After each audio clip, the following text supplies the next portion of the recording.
Assalamualaikum warahmatullahi wabarakatuh. Bismillahirrahmanirrahim. Alhamdulillahirabbil alamin. Wa bihi nasta'in ala umuri dunya waddin.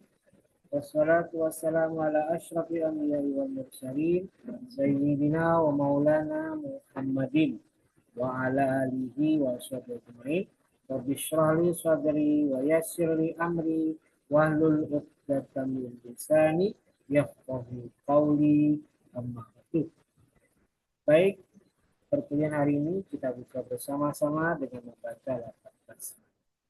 Bismillahirrahmanirrahim. Baik, mahasiswa HKI semester 4 kelas A dan B. Hari ini kita kembali hadir di mata kuliah Fikih Munakadah 2. Dan sekarang kita akan melanjutkan sesi berikutnya ya. Dan perlu saya umumkan buat kelas A dan B bahwa hari ini saya akan rapel sekaligus dua materi, yaitu materi tentang khitbah dan walimatul arus ya. Tetapi nanti dalam video yang saya tampilkan, ini saya pecah menjadi dua bagian. Part 1 untuk materi tentang ini yang pertama tentang khitbah, dan part 2 nanti akan diisi dengan materi tentang walimatul arus.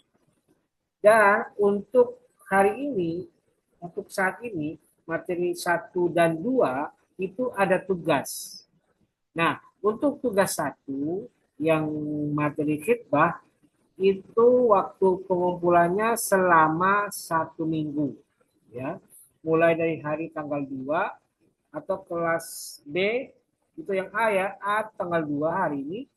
Sedangkan untuk yang B itu tanggal tanggal 6 ya. Tanggal tanggal 5 ya, hari Kamis. Karena kan ini beda ya. Kalau HKIA itu hari Senin tanggal 2, kalau HKIB itu hari Kamis tanggal 5. Jadi nanti batas pengumpulannya 1 minggu. Jadi untuk HKIA itu dikumpul tanggal 9, sedangkan untuk HKIB akan dikumpulkan tanggal 12 ya. 12 Maret. Jadi 9 untuk AA, untuk kelas D itu tanggal 12. Sedangkan untuk tugas 2 nanti di part 2, saya bocorkan sekarang aja, pengumpulannya karena itu tugasnya khusus, jadi pengumpulannya itu agak panjang.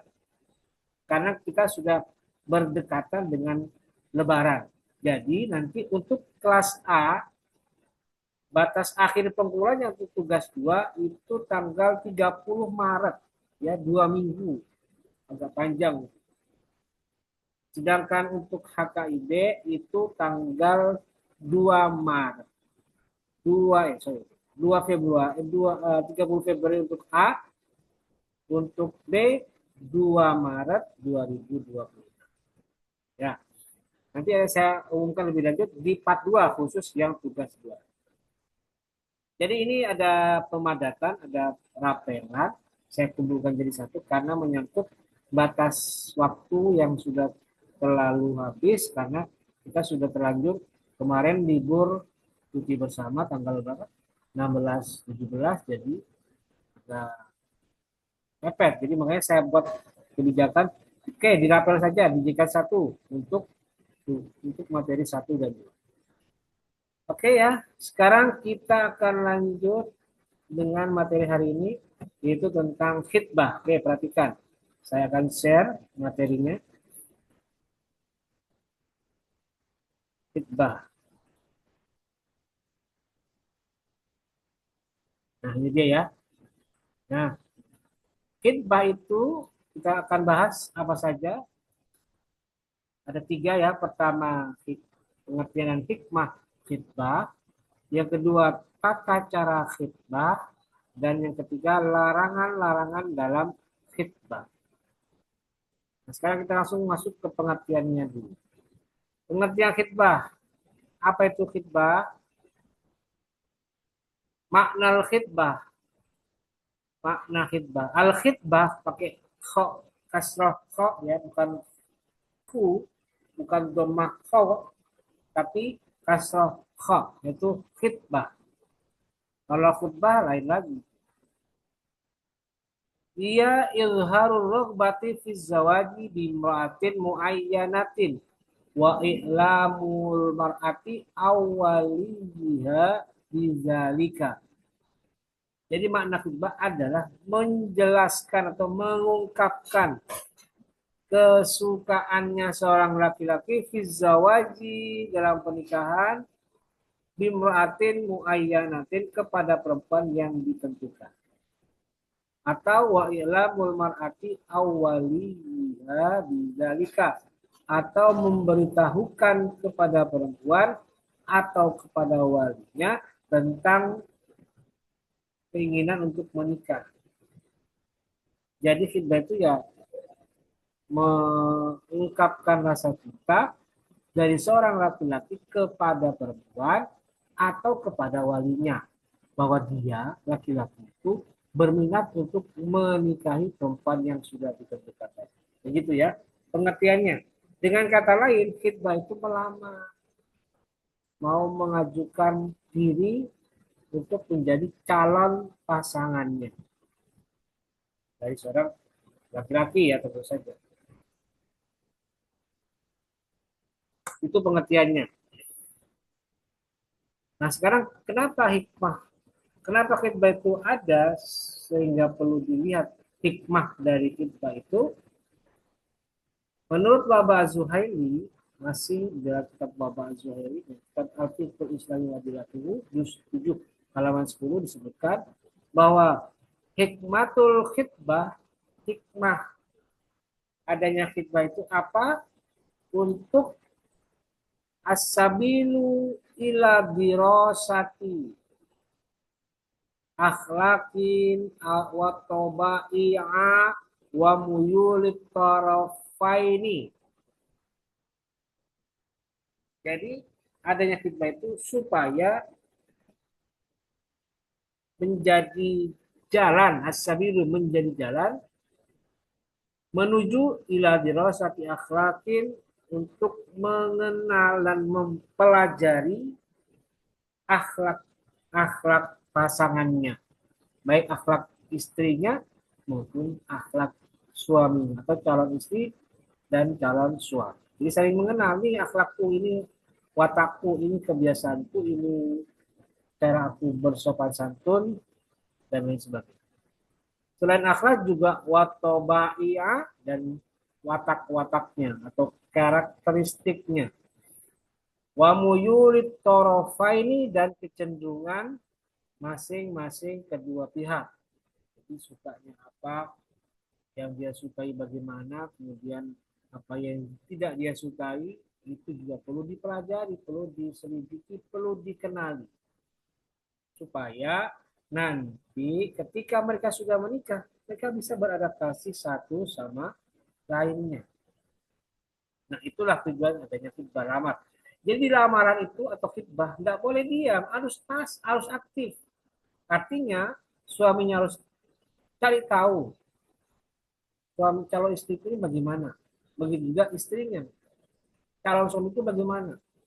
Kalau ditelusuri lebih jauh, sejauh apa yang bisa dia lihat dari calon suaminya ini. Ini yang disebut dengan hikmah khidbah. Tidak boleh diam, harus aktif, harus proaktif seorang suami ataupun seorang calon suami dan calon istri. Nah, di sini disebutkan juga di halaman 13-14 kriteria perempuan yang dikhidbah, yang boleh dikhidbah, yang layak dikhidbah. Apa itu?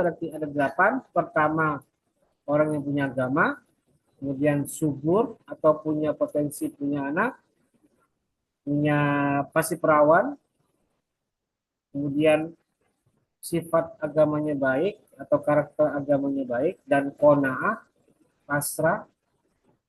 Perempuannya itu juga berasal dari keluarga baik-baik atau hasibah. Kemudian cantik juga diperlukan supaya menjadi kebanggaan, dan juga hidup mereka tenang. Kemudian juga perempuan itu bukan merupakan kerabat dekat agar anaknya bisa menjadi unggul. Ini kalau bisa ya di luar nasab yang terlalu dekat itu disarankan seperti itu. Dan hendaknya tidak lebih dari satu perempuan. Jika dengan hal itu sudah dapat menjaga kesucian. Oke, itu beberapa kriteria perempuan yang bisa dihitbah. Berikutnya, ini perempuan yang boleh dihitbah. Yang boleh ya. Pertama, alla yahruma az-zawaju biha syar'an. Syarat pertama, perempuannya itu bukan mahram secara syar'i, secara hukum atau aturan agama, syariat. Artinya perempuan itu bukan perempuan yang memiliki hubungan nasab atau perempuan itu bukan berasal dari aspek rodoah, sesusuan, dan juga bukan perempuan dari mereka yang terhitung sebagai mahram dalam pernikahan atau musyawarah atau sementara. Itu ya, itu wajib, mutlak, tidak boleh ada. Harus bukan perempuan yang haram dinikahi. Yang kedua adalah alla takunal makhtubatu makhtubatan sabiqan li khatibin akhar. Perempuannya belum dilamar oleh laki-laki lain eh, yang sudah lebih dulu melamar. Karena Islam mengajarkan la yaktubu ala la yaktubu ahadukum ala khitbati akhihi hatta yatsrukal khatibu qablahu au yu'zanu. Jadi perempuan yang sudah dilamar tidak boleh dilamar lagi karena prosesnya itu masih berlangsung. Jadi laki-laki yang kedua tidak boleh masuk sampai lamaran yang pertama ditolak dan diizinkan untuk masuk dia yang kedua. Itu boleh. Tapi kalau belum ada sinyal positif, belum ada lampu hijau, belum ada kebolehan, ya tetap dilarang. Karena Islam punya aturan etika, perempuan yang dilamar jangan dilamar yang kedua kalinya. Selama yang pertama belum ditolak. Nah, itu syarat perempuan boleh dikhitbah.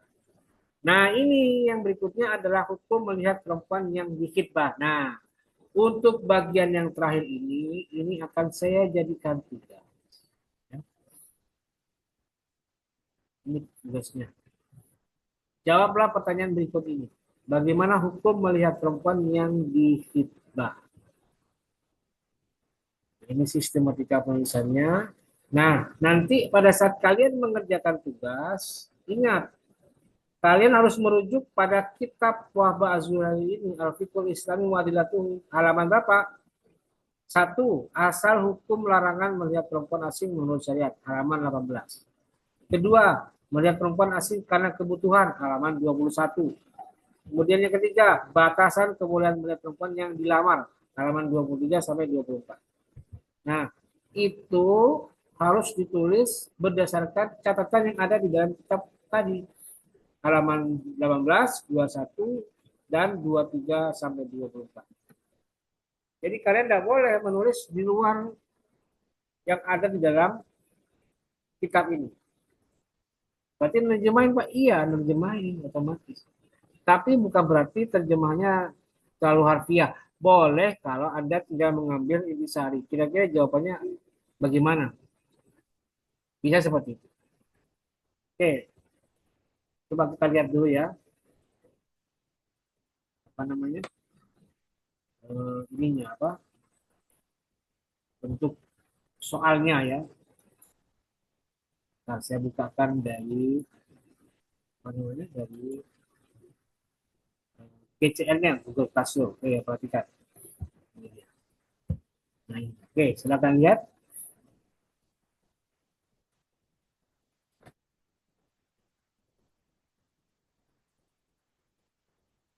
Nah ini dia ya. Tugas satu menjawab pertanyaan. Jawablah pertanyaan berikut ini. Bagaimana hukum melihat perempuan yang difitnah? Nah, petunjuk bagaimana? Ya, nomor satu, dikerjakan secara individual. Jadi bukan tugas kelompok ya. Tugas masing-masing, pribadional, individual. Dan yang kedua, rujukan utamanya Kitab Al-Fiqhul Islami wa Adillatuhu, juz 7, karangan Al-Ghazali. Halamannya yang sudah saya sebutkan tadi, istimewa juga penulisan jawabannya. Kemudian yang keempat, dikerjakan melalui MS Word, diketik dulu di MS Word. Buka ya, terus ketik. Yang kelima, batas akhir pengumpulan tugas adalah hari Senin tanggal 9 Maret 2026 jam 7 pagi. Nah ini ya, sudah saya centang. Jadi kalau sudah lewat jam 7 pagi tanggal 9 Maret itu langsung tutup. Jadi tolong kalian perhatikan baik-baik. Tugas ini harus dikerjakan 1 minggu dari sekarang. Dengan batas akhirnya hari Senin minggu depan tanggal 9 Maret jam 7 pagi. Ini ya, sudah saya centang ya. Jadi kalau sudah lewat jam 7 pagi, jika 7 lewat 5 ya sudah tidak bisa dikumpulkan. Karena itu saya minta kalian perhatikan batas akhir pengumpulan. Sebab jika sudah mencapai waktu terakhir pengumpulan, maka mahasiswa tidak dapat mengumpulkan tugas. Dan yang bersangkutan dianggap tidak mengerjakan tugas. Jadi saya minta ini diperhatikan. Jadi jangan sampai kalian teledor, ya, mentang-mentang masa menjelang Lebaran, jadi sembarangan aja. Udahlah, gampang, gampang, gampang. Akhirnya terlewat. Jadi saya akan menolak menerima jika ada tugas dikumpulkan di luar tugas satu ini. Jadi kalau dikumpulkan di GCR lewat menu forum, saya tolak. Saya tidak anggap ada tugas yang terkumpulkan. Atau kadang kalau kakak-kakak sekalian dulu pernah ada yang, Pak, saya izin mengumpulkan tugas lewat WA. Nggak bisa. Saya anggap tidak saya baca. Itu ya. Tolong diperhatikan baik-baik supaya bisa tepat waktu dan disiplin dalam mengerjakan tugas. Nah, itu tadi materi kita hari ini ya. Sudah jelas.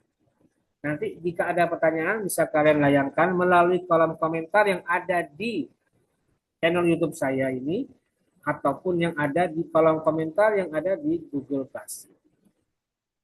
Oke, sekarang part 1 selesai. Kita akan lanjutkan nanti pada part kedua, yaitu materi kedua tentang apa tadi?